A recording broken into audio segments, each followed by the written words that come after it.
Hi. Just before we start the show, this is part two of my conversation with Stephen Joseph Craig, filmmaker. I do have the intros from the last one at the beginning of this one, but then it goes right into the continuation of the conversation. And also, this is a movie episode where we discuss movies on this episode. So we will be spoiling a little bit of One Flew Over the Cuckoo's Nest, The Exorcist, Magnolia, and Boogie Nights. Enjoy the show.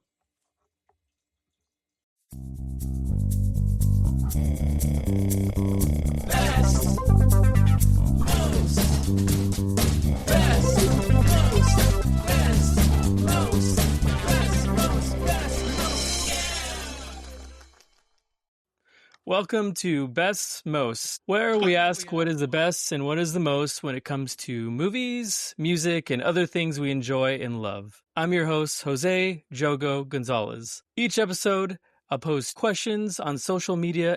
We then discuss the community's responses along with my own and my guests' answers. Our guest is film director Stephen Joseph Craig. He has directed films such as Waking Nightmare, Dinner at Manny's, and besides his directorial work, he has also acted in several films. Recently, he co-starred in a short film titled Date with Death. Additionally, Stephen is a talented musician and founder of Brycore Films. Welcome, Stephen Joseph Craig. So let's go into the next question. Let's see. So the next question is, what is the best movie that gets better every time you rewatch it? Adriana Alba says, Eternal Sunshine of the Spotless Mind. I totally fucking agree. Great movie. Rosa said Fifth Element. Reason, because it's futuristic cool. And Rosa, again, my wife, she watches that movie all the time. Don Estrada, he mentioned Heat. Reason is it's super lean. No one can do what Michael Mann did today in that time with today's actors. They'd stretch it into an HBO series. Yeah. Tony Bartoloni, also Tony Bartoloni, good comedian, by the way. His movie was Almost Famous. He said reason is because he digs music. Kevin said Office Space. Reason, the longer you work, the more characters you identify with for different reasons. That makes sense. Abby chose Pride and Prejudice and Notting Hill. Emmanuel Pedrosa chose Inherent Vice. His reason is first time you see it, it's really confusing and very different for PTA, Paul Thomas Anderson. I had read the novel and was still confused. Every single time I watch it, I laugh more and the confusion has completely dissipated. You have to catch up with it, which is pretty cool to me. Yeah. Kiana said her movie was Murder on the Orient. Nice. Any of those, I think a quick thing on that whole thing was I think a lot of those movies, I mean, a great thing about certain movies is that you do pull more and more out of a movie the more you watch it. Whether you get more like, characterization just by certain shots or certain like things they say that you didn't catch before. Also cinematography, all that kind of stuff. Okay. So it looks like you have a few answers of your own. Did you want to go over them? Yeah. So I asked a bunch of people movies that get better every time they watch it. I got some great answers here. My dad had a few. He said Once Upon a Time in Hollywood, which he says is something that's particularly for his generation. That he specifically said that younger people it doesn't connect with as much as people that like lived through the Manson years and the years of television, Western and stuff like that. So it definitely hit him on a personal level. Young Frankenstein, Angels with Dirty Faces, which is something I mentioned earlier about being an emotional film for me. Incident in Ghostland, which is a movie that did you see that? The guy that did Martyrs made? No, I still haven't seen Martyrs yet. I've been kind of throwing it around. It's one of the, there's certain movies that I kind of believe I'm like, shit, if I see this movie, I can't unsee this movie. Well, you can always watch the US version, which is like way tamer. Okay. Is it that's what yeah, most people hate it because but that's why they made the US version was basically made to like have a version of that same movie with the story but less, violent brutality. okay? So is the original? Is it just? Is that what it is? It's just really brutal as far as the gore and It's really brutal and it's yeah, it's I mean torturous. It's gore and like hard to watch, yeah. okay, But it's a good story too, so you could always watch the US version, I guess, and it's more tame and you still get the story. I think it's cool. good. It's not like one of my favorite movies, but I think it's worth watching. It's the thing that I don't love about it is that it starts really high paced, like really fast paced, and Mm, it slows down for like the second half. It gets really slow, which I think is intentional, but it also kind of makes it harder to get through. yeah. But Incident in Ghostland is a really good movie from the same French director that did Martyrs, and I would say you could watch that. Like, I don't think that's too brutal, and that's a good movie. I think it might even be on Netflix. I don't know. It's not hard to find. Um, Incident in Ghostland. yeah, Incident in Ghostland. Okay. I thought I was really surprised. My dad said that movie gets better every time. So that was a surprising answer from him. And then Galaxy Quest, he said, which That's a good everybody one. loves. My mom Yeah. said Return to Me, which is a heart wrenching rom com, dramedy, I guess. Uh, my friend Ryan, who's co-host of my favorite podcast, the Ryan and Adam Show, said Mulholland Drive, Eyes Wide Shut, and Zodiac. Oh Um, wow. yeah, my brother said a bunch of action movies: Point Break, Fast and Furious 9, Rocky 4, Gone in 60 Seconds, West Side Story, which he loves for some reason, Fight Club, and then the Disney promotional VHS that we used to watch when we were kids. To get excited about going to Disney World, we like watched this VHS, and it got better every time. Uh, I agree with the Fight Club for sure. I mean, Fight Club in the theaters was pretty awesome, and then just rewatching it, I think you find a lot of, I knowing the secret or like the twists, you mhm. get to kind of like point things out that also kind of reveal it a little bit or give hints or clues to it. So I think that's kind of fun, like during the rewatch. Yeah, that makes sense. There's a lot of Easter eggs in that movie for sure. Hmm. Um, did you ever read the book? No, I kind of think I have it somewhere. I just haven't read it. Isn't it from like a British author as well too? No, it's Chuck Palahniuk's a U.S. guy. I know He's he did Choke, right? Or Choked. yes, yeah. Yeah, he's a gay author, and uh, definitely like a satire. It definitely satirizes. I don't know, like male machismo, fraternal. Because it's funny because it definitely gets used as sort of like a tough guy movie, but Yeah. it kind of like it makes fun of that. Yeah, I don't think people who really enjoy it kind of or some people who really enjoy it understand like the idea of it. It's kind Which of is like typical. yeah, it's kind of like the idea of like Punisher, the comic book Right. character. They're like, Right. "Oh, Punisher, what a badass." Yeah. And let me get my lifted truck. And then no, it's not about that really. Yeah, that happens a lot. It's kind of sad. Yeah. Uh, uh, my friend, so then the Gunge guys from my grunge cover band, Nick said Arrival, which I've never seen. That's a good movie. It's a good movie. And then Hayden said Young Frankenstein and Blazing Saddles. My friends from my band, The Swill, Tom said Doctor Strangelove and The Big Lebowski. Alan said Blue Velvet or anything David Lynch, because he has such a spiritual approach to filmmaking. My friend Curtis, who's currently sitting next to me, said Big Fish, which I agree with. Just such That's a dense, good one. lush storytelling that, yeah, it's a lot to take in with that movie. Does Curtis want to say something really quick on that? Oh, well, I just picked that one because there's so many stories that end up tying in together that like there's little bits and pieces you just pick up every time, and then once you watch it a second time, when you know how it all comes together at the end.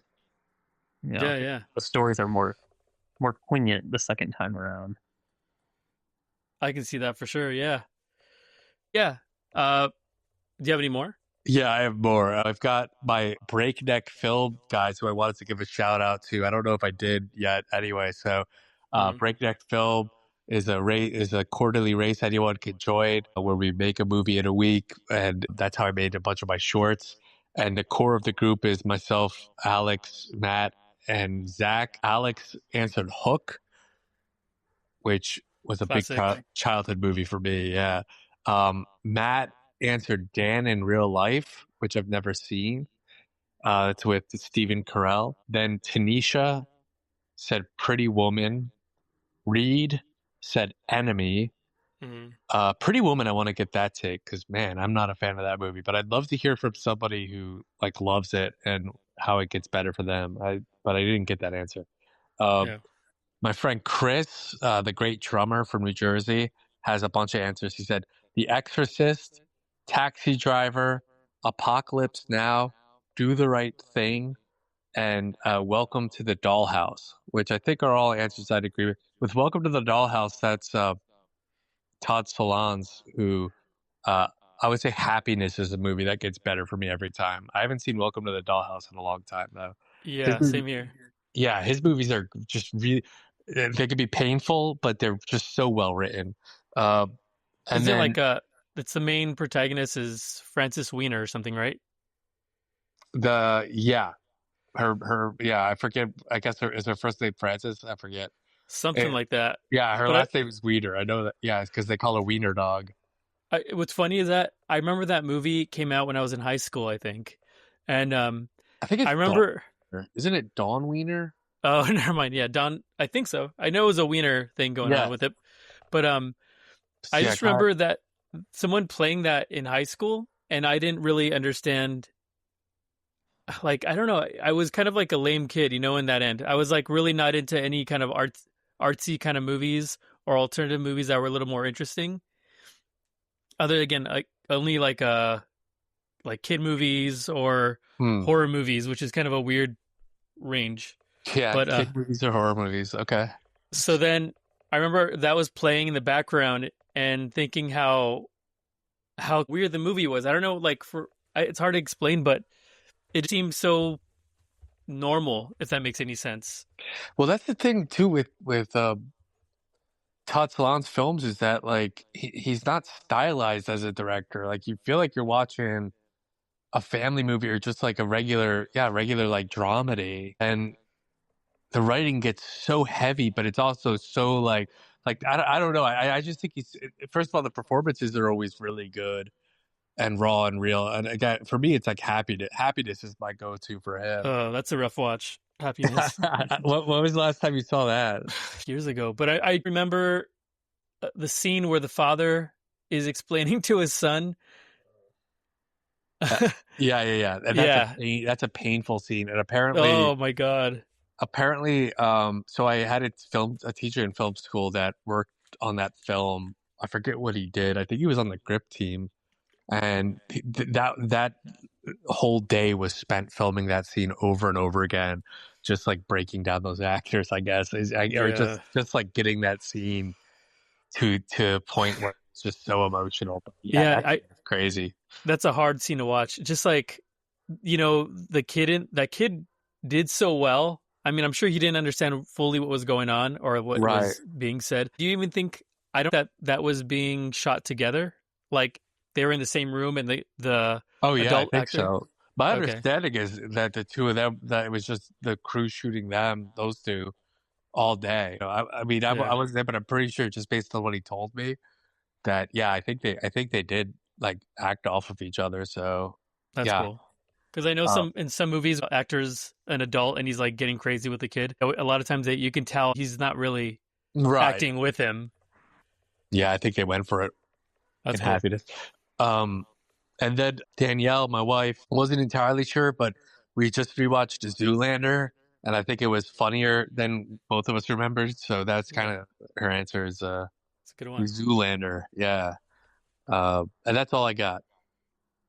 Cool. Good picks. Good picks. Yeah, I think they're all good picks. Let's see, Doctor Strangelove. I do think that's one that gets better every time. David Lynch, I have to agree with. His films always like become more clear the more I watch them. Like the first time you watch it, you're like just overwhelmed by the style, and then like the more you watch it, the more you like appreciate the storytelling at the core. Um, I think the only movie I've watched of his, like David Lynch, that I felt like I got right away for the most part was Eraserhead. oh, really? That's Yeah. interesting. Yeah, But because it is like at the core, it's just like a story about a guy that is terrified of fatherhood, that's trapped in like this scenario where he's taking care of this mutant child now. yeah. Um, yeah, But yeah, Mulholland Drive is a good one. I think like yeah. I've seen it maybe 2, 3 times, and like I think every time it does get better. I've seen it a lot of times, and I think I've seen it way too many times, and I think it Yep. always gets better for me too. Especially that dumpster scene, the one Oh where yeah, behind yeah, that's a cool scene. Twinkies or whatever it's called. Yeah, that's a great scene. I haven't seen Fight Club in a long time. Yeah, a lot of these I haven't seen in a long time, but I think they all check out for me, like uh, as movies that get better. I mean, Hook I watched a lot. That was one I had on VHS as a kid. That was one I saw in Yeah. the theater. Dan in Real Life, I think is the only one on this list I haven't seen. Yeah, that sounds familiar, but I don't think I've seen it either. Yeah, I gotta check that one out. But yeah, Taxi Driver, Exorcist. I went through a crazy Exorcist like Halloween season where I watched the movie, I watched it like on stage, like a stage play, and I read the book, and all were fantastic. It's just a great story. I haven't seen it since I was a kid.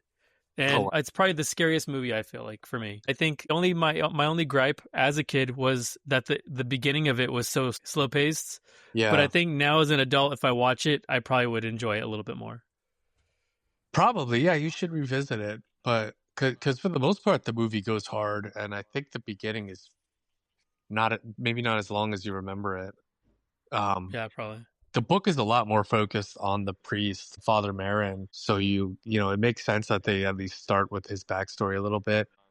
I think you should rewatch it because it definitely holds up. I mean, for the most part, what you remember is like all of The crazy shit, the the crazy shit. pissing at the party, and Yeah, yeah, then like the throwing up and all that kind of stuff. yeah. It's a lot. Even like the scenes of her getting examined and stuff like that are just like, ugh, like Oh, yeah, what was it? The not the epidural. What is it? The spinal tap. yes, yeah. That's Even that super stuff is uncomfortable. just like, oh god, yeah, it's intense, dude. Um, William Friedkin is just also a fantastic filmmaker. So I just rewatched Killer Joe. Like I love his later films too, Killer Joe and I don't think Bug. I don't think What? I've seen Killer Joe. Have you seen Bug? I've seen I think it's a remake with Michael Shannon. No, that's the only film adaptation. That's the Okay, one. yeah. Yeah, I've seen that one. That one's pretty intense. It gets like it's a nice slow build, but it gets there.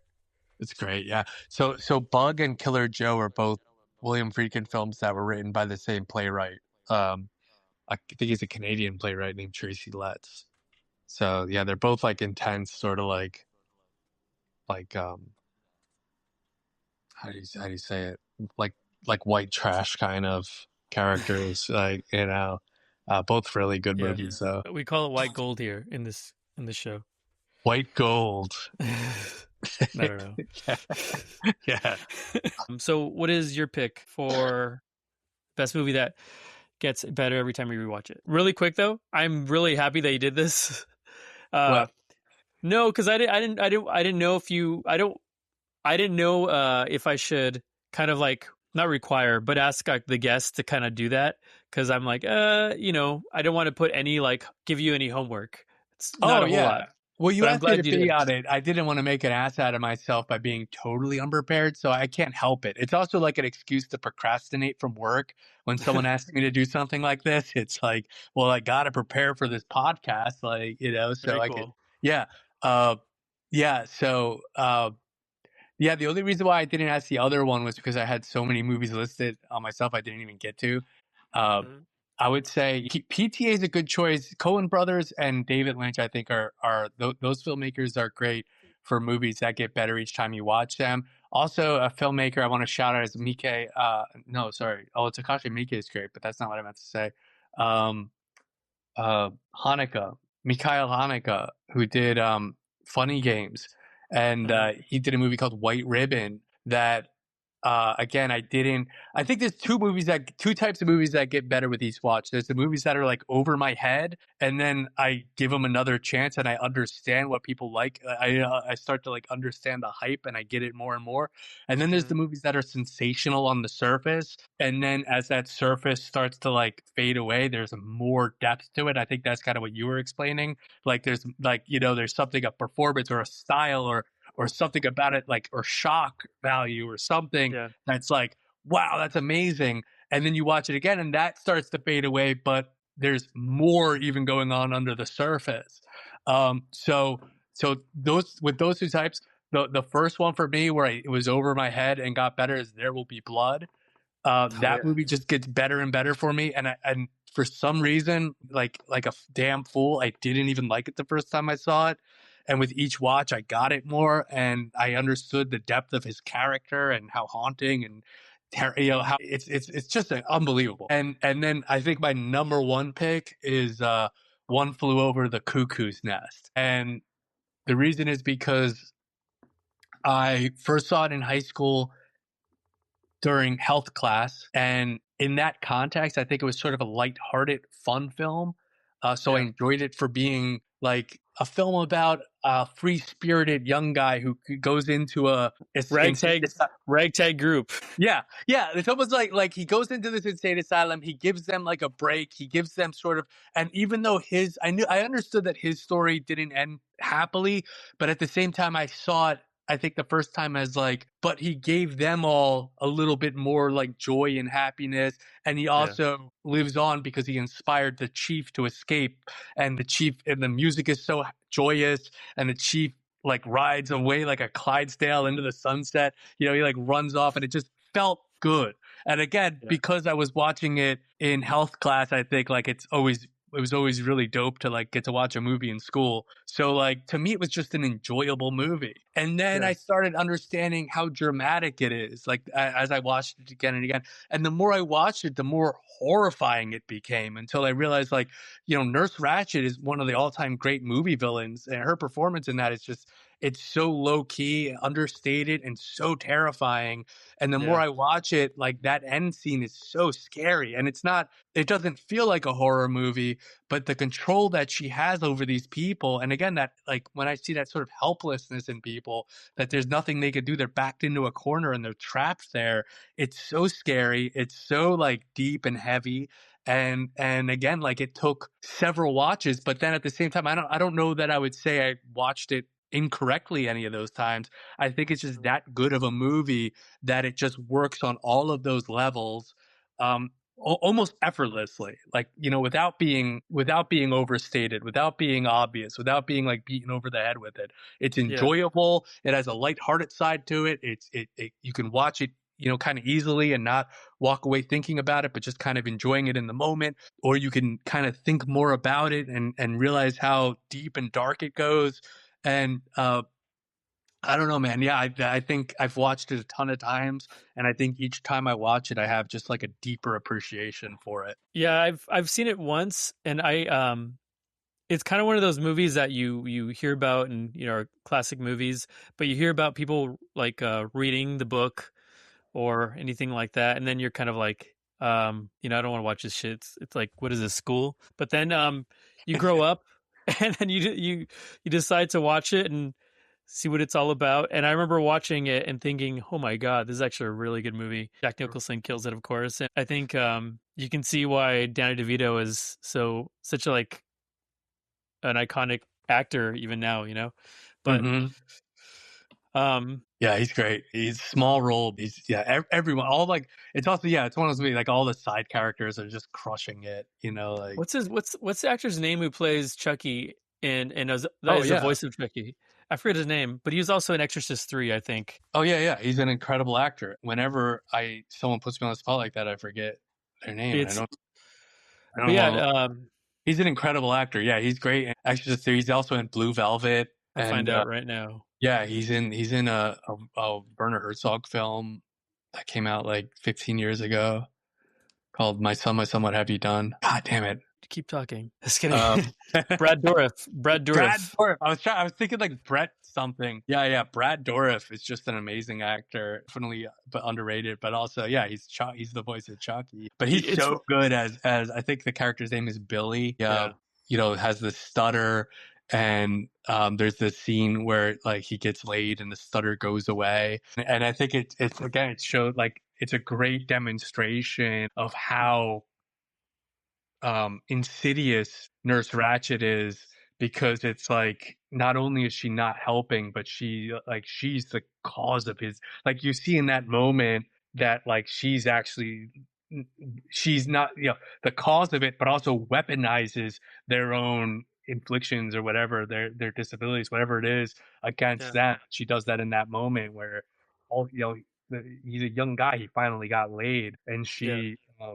she uses that and says, "I'm going to tell your mother," and like twists the knife and brings that anxiety back, and Gets it, off of it's someone just such else's. a powerful moment. Yeah, she kind of gets off on cruelty pretty much to like people who she sees Yeah, as weaker, right? and she has total control. Yeah, she has control of these people. Like they're powerless to her. It's horrifying, and yeah, and again, it's not like she's your standard villain or monster or anything like that. She plays it very understated.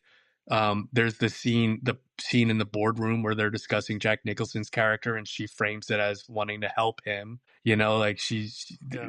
I think they discuss wanting to release him, that he's not, he shouldn't be there, which he shouldn't have been. That's part of it, right? He was just pleading insanity to get out of doing jail time, and you see in that moment in the boardroom that she frames this all as like helping them, knowing that here's a guy that doesn't need to be there, and she ends up Yeah. giving him a lobotomy. Yeah. It's like it's so dark, it's so scary, and telling of what those situations can lead to. Yeah. Great movie, man. Better every time. I gotta rewatch it. I think I just got to the surface level of it. But so I chose for my choice, I chose Magnolia. Paul Thomas Anderson fucking does it again. Yeah. So the reason I chose this movie was I remember like going to the movies to watch this movie, and I kind of just had heard that Tom Cruise was going to be in this movie as like a very different kind of character than you've seen him, and I didn't really know anything other than that. So I remember just like watching this movie and like as it kind of unfolded, thinking how, I mean, the style is pretty bleak, but also I don't know. I mean, it has this kind of darkness to this whole film, and a little bit a heavy sadness to it in general. Um, that I don't think anyone kind of comes out unscathed really in the film. And I think also just like movies that have to do with fathers kind of hit me here and there a little bit harder for some reason. But I think also like just I don't know if it's that same thing for you. Like boys and their dads, guys and their dads. Like there's that relationship sometimes. I think that you are a little bit more sensitive to. I think. Yeah. And I think that whole scene with Tom Cruise and his dad, his father, who's on his deathbed, I've watched that scene on like YouTube many times. Wow. But I think also just like it's kind of crazy when you think of like Tom Cruise. I feel like Tom Cruise has a handful of times where he's impressive as an actor, and Yeah. this film is definitely one of them. Born on the Fourth of July is another one. And I don't know, his performance is great. But I'm also just like, if you haven't watched it, mainly what it is it's a story about intertwining stories of characters that kind of are connected in various ways, but they are all connected. But when you first kind of start watching it, you don't see the connection, and little by little, they kind of intertwine. And the cast is amazing. The cast includes, of course, Tom Cruise as Frank T.J. Mackey, Julianne Moore, Jason Robards, who is amazing in this movie. William H. Macy as well too. Thomas Jane, isn't it? Well, wait, I don't even remember when Thomas Jane was in that movie. Anyways, amazing cast. You should watch it. And John C. Riley, who plays a big part in it too as well. Have you seen Magnolia? Yeah, so it's been a long time, and all I could kind of remember from it is loving it and the fish. I do remember that there was a scene with Tom Cruise, like an emotion. I do remember there being like emotional parts of Tom Cruise. He plays like a sort of huckster, right? Or, He plays kind of like kind of those guys who try to tell desperate dudes that are lonely how to get women to kind of yeah, like in yeah. general like Like what's kind of that like guy? What's that guy that has the raspy voice? Uh, there's another guy a long time ago that was on the radio who would kind of say like yeah, if she wants you to have like a date during the day, don't do it, guys, like shit like that.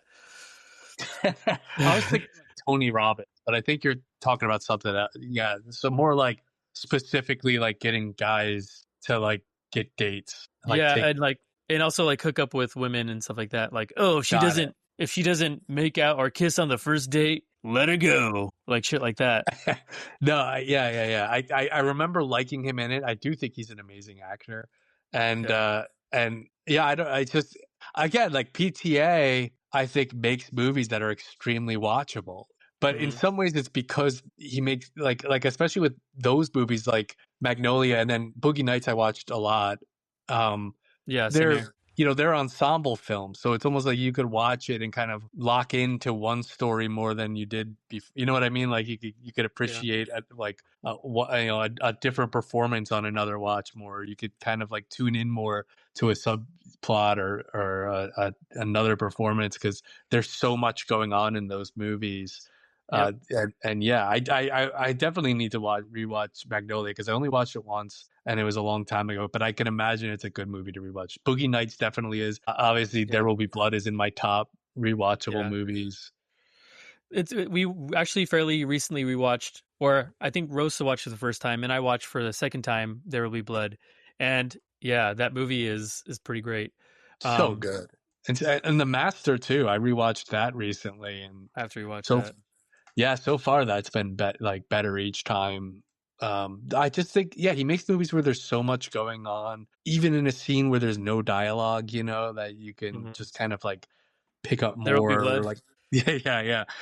um, and well, yeah, so the Master, there's scenes with Joaquin Phoenix where he doesn't say anything, and it's just his performance is so good. It's just something you could kind of appreciate more and more the more you watch it. And Yeah. obviously, Philip Seymour Hoffman is Oh man, like gold, heavyweight. in this movie. Yeah, Yeah, I yeah. mean, even as he has kind of a smaller role in Magnolia. He pretty much plays like the hospice nurse Mhm. to Tom Cruise's, TJ Mackey's dad. And in that scene that Tom Cruise is kind of very emotional in, what I had heard was Philip Seymour Hoffman was he's in the background of that scene, and he's kind of watching everything happen, and his reactions from what I heard were actually genuine. He was so moved by the what was happening with Tom Yeah. Cruise, between Tom Cruise and his dad, his character, I guess the actor is playing his dad, but um that he was just like sobbing like a little bit, or just like crying a little bit, and just kind of like emoting. But it's pretty intense. But yeah, every character you can kind of like every rewatch, it's like you're kind of focusing on different characters' performances a little bit more, I think. But and also Boogie Nights, damn, that movie is so fucking quotable. It's nuts. Yeah. A lot of needle drop. Great Oh sound. yeah. Great. Yeah. Very quotable. Again, a movie that kind of like fires on all cylinders, where it's like humorous when it needs to be, and dramatic and Yeah. relatable, and then over the top. And yeah, I would say overall it's a pretty over the top movie, but yeah, I mean, and then there's those really just emotional scenes, especially like in the climax, and I'd say it's Like with the Marky wiener Mark. scene? Definitely the wiener. Wait, what's the wiener scene? Is there a lot of wiener scenes? On Boogie Nights. Isn't there a bunch? Is there only one wiener scene in Boogie Nights? I think there's only one wiener scene in Boogie Nights. Wait, which wiener? What, explain it in graphic detail. Well, it's a spoiler, but I mean, yeah. Anyways, sorry guys. But there is a wiener. Like there will be blood in There Will Be Blood. There will be a wiener in Boogie Nights. And there will be wiener. There will be wieners. There will be one wiener. Anyways, so that's pretty much it. So I don't know. That has been our podcast. Did you have fun? I did. I had a lot of fun. I don't know how fun if I probably talked too much, so I don't know how much but I had a lot of fun. I hope that the listeners did too. I really liked hearing their answers. Like everyone had great answers. Yeah, exactly. And I'm pretty excited for the all the next podcasts as well that we're going to be doing. I'm sure we'll have you back at some point too as well. But yeah, thanks, Steve. And at this point, would you like to promote anything? I mean, I know that could be kind of uncomfortable at times for some people, but would you like to put anything out there? Sure. Check out some of my short films on my new YouTube channel that everyone's sleeping on, called Holy Teratoma. So youtube.com/@holyteratoma. I've got 2 short films on there now. Dinner How do you at spell that? Manny's. Holy, Teratoma, teratoma, which is a type of tumor that grows like teeth and hair and becomes like a little person. That's a real thing. And so my the first film I did under Holy Teratoma is Waking Nightmare, which you can check out if you want. It's a very low budget psychedelic horror film, and it's out there on the streamers. But the work I have on Holy Teratoma is a little more recent. So if you want to see some concise sort of experimental horror, it's there on youtube.com/@holyteratoma. You could check out some more of my work at stephenjosephcraig.com. It's Stephen with a PH, the biblical way. And follow me if you want on Instagram too, at Stephen Joseph Craig. And then thank you to everyone that answered the questions to join in on the conversation. And I kind of want to say one last thing. We all have films and music we enjoy and love, art that speaks to us, makes us laugh, cry, comforts us when we're sad, makes us view the world differently at times. I'm a firm believer in there not being such a thing as guilty pleasures. We should love what we love and enjoy what we enjoy. At the end of the day, art and taste are all preference. Thank you for listening to Best Most. Take care and take care of each other. Bye, everybody.